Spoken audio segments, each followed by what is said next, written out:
Bon les amis, aujourd'hui on se retrouve pour une nouvelle vidéo, on va parler de l'actualité du jour, on va parler de Strickland qui termine Khamzat Chimaev. En fait, il a le courage de dire ce que beaucoup pensent tout bas. Donc, je vais vous faire part des propos très très durs qu'il a dit vis-à-vis de Khamzat. On va parler du rival d'Alex Pereira qui signe à l'UFC, qui risque très probablement de laver la division. Et vous allez voir que c'est un combattant qui a déjà gagné contre Alex Pereira en kickboxing, etc. C'est un très très bon combattant pour ceux qui le connaissent pas. C'est la crème de la crème en striking.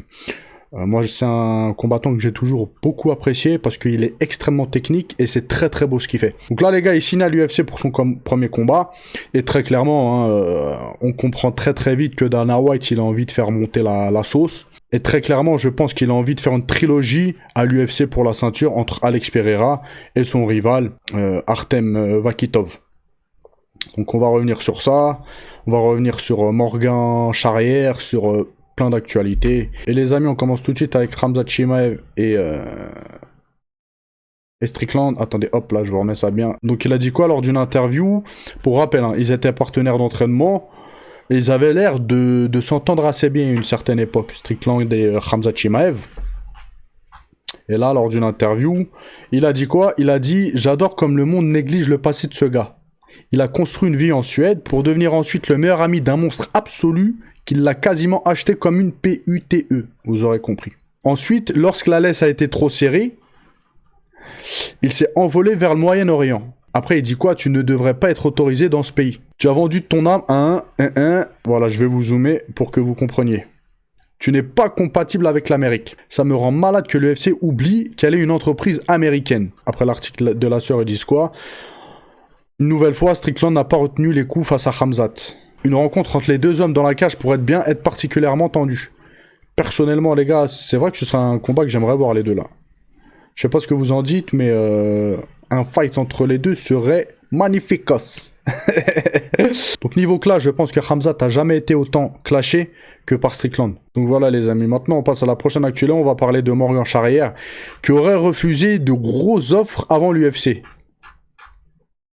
Donc il a dit quoi lors d'une interview? Il a dit « J'aurais pu signer comme les autres au PFL, Bellator, etc. J'ai eu des offres avec beaucoup de zéros, comme eux. Mais non, je me suis dit, si je prends cet argent, l'UFC c'est dead. Il fait une belle performance à l'UFC, il remporte pas mal de primes, etc. Mais très clairement, il faut pas s'emballer avec Morgan Charrière. Je vois, il y en a beaucoup qui s'emballent. Voilà, je le trouve, si je peux me permettre, un petit peu surcoté. Voilà. Donc, moi si j'étais lui, hein, j'aurais signé au PFL, etc. Si on lui propose pas mal d'argent. Je vois pas pourquoi il a signé juste à l'UFC pour la gloire, etc. Après, bon, chacun fait ses choix et prend ses décisions. Mais je trouve ça... En fait, j'ai rien à dire. En fait, il fait ce qu'il veut. Voilà. Moi, si j'étais lui, hein, j'aurais signé au PFL ou au KSW où il y a la plus grosse kista. Voilà. Donc maintenant, on va parler de Khabib Nurmagomedov qui aimerait entraîner un combattant de Muay Thai et pas n'importe quel combattant, les gars. C'est une pépite en striking, en pied-point. Il a 17 ans, les gars. Il est déjà au One Championship, etc. Il est vraiment excellent, vraiment très très fort. Et il aimerait l'entraîner en MMA, en lutte, etc. pour qu'il fasse pour qu'il aille en MMA, en fait. Très clairement, s'il arrive à avoir une bonne lutte, il peut, je pense, laver la catégorie de l'UFC. Parce qu'en striking, je pense que c'est... Voilà. Dans sa catégorie, ce sera l'un des meilleurs strikers, si ce n'est le meilleur striker. Avec une bonne lutte, et on sait, hein, au Daghestan, en Tchétchénie, etc. Les mecs de l'Est, les gars, en lutte, c'est les meilleurs. Voilà. Surtout, Khabib, il a une très très bonne école. Son père, il a entraîné, il a des champions au plus haut niveau. Il y a Islam Makhachev, il y a Khabib, son fils, etc. Voilà, il y en a d'autres. On sait que c'est une école particulière où il y a beaucoup de champions. Donc voilà, si Khabib prend soin de lui, l'entraîne en lutte, etc. et qu'il intègre l'UFC, je pense qu'il y a moyen qu'on entende parler de lui. Donc Khabib, il a dit quoi? Je sais qu'il est un bon jeune striker. Il m'a dit qu'à l'avenir, il voulait passer au MMA lorsqu'il aura fini avec le Muay Thai. Il est toujours le bienvenu au Daghestan pour s'entraîner dans notre salle. En MMA, il faut s'entraîner en lutte. Et il s'améliorera en s'entraînant avec nous. Allahu a'lam. Khabib a même envisagé un avenir prometteur pour les sports de combat en Malaisie grâce à cette interaction avec le jeune prodige. Pourquoi pas ouvrir une salle et faire venir de bons entraîneurs. Ce serait bénéfique pour tout le MMA en Malaisie.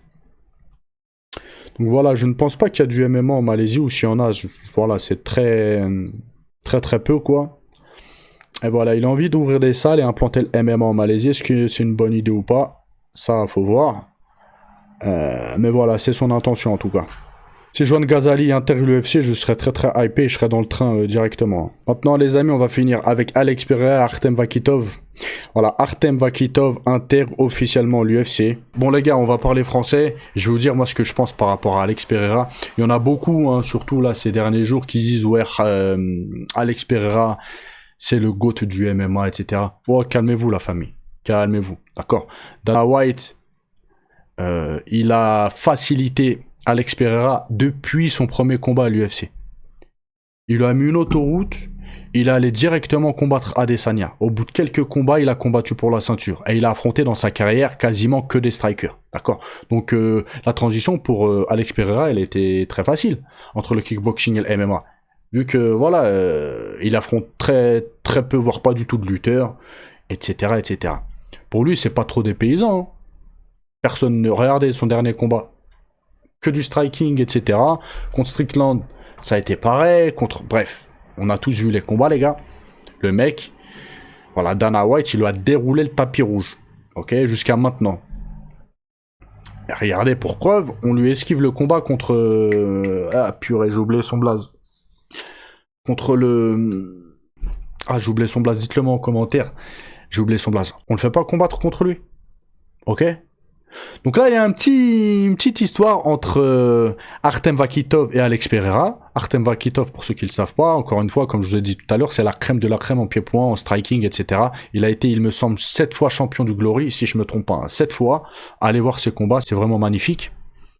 Et là, il intègre l'UFC, et regardez, hier, directement, hein, ils sont parlé. Lui, Alex Pereira. Et il semblerait qu'ils se soient déjà mis d'accord pour faire une trilogie en MMA pour la ceinture. D'accord? Il n'a même pas intégré l'UFC. Là, il va faire son premier combat à l'UFC et il parle déjà avec le champion pour une trilogie pour la ceinture. C'est une dinguerie ou pas? Donc très clairement, les gars, je pense que Artem, Dana White, il va lui dérouler le tapis rouge comme il l'a fait pour Alex Pereira. Comme ça, les gars, ils vont kiffer. Trilogie pour la ceinture, ça risque de vendre des millions. Là, Dana White, il va vouloir, je pense, faire d'Artem une superstar à l'UFC, comme Alex Pereira. Il va lui mettre en face que des mecs, que des strikers plus faibles que lui. Il va monter en quelques combats, il risque d'affronter Alex Pereira pour la ceinture. Voilà. Après, je vous mens pas, ce serait magnifique. Moi, je dis oui directement. Je dis oui directement, les gars. Pour une trilogie au MMA, ce serait une dinguerie. D'accord ? Donc voilà, je suis très content de cette signature. On va voir ce qu'il va donner. On va voir ses premiers combats, qui il va affronter. Voilà, en MMA. Mais encore une fois, hein, je pense que ça va être que des strikers. Pour lui faciliter la tâche et qu'il retrouve sereinement Alex Pereira pour la ceinture. Après, il risque d'y avoir des trilogies. Comment on dit ça? Imaginons là, Alex Pereira et Vakhitov se rencontrent. Vakhitov remporte la ceinture. Il gagne Alex Pereira, ils vont redemander une deuxième rencontre, ou vice-versa, etc. Je pense que ça va être un petit peu comme Adesanya. Alex Pereira, il y a moyen, je pense, qu'ils se rencontrent plusieurs fois. Et ça, Dana White, hein, c'est un businessman. Il l'a bien compris que voilà, il y avait une histoire sur laquelle surfer pour se faire de l'argent, etc. Donc voilà, je suis hyper content. Personnellement, si les deux devaient s'affronter... Artem, les gars, il est dangereux, hein. Très dangereux.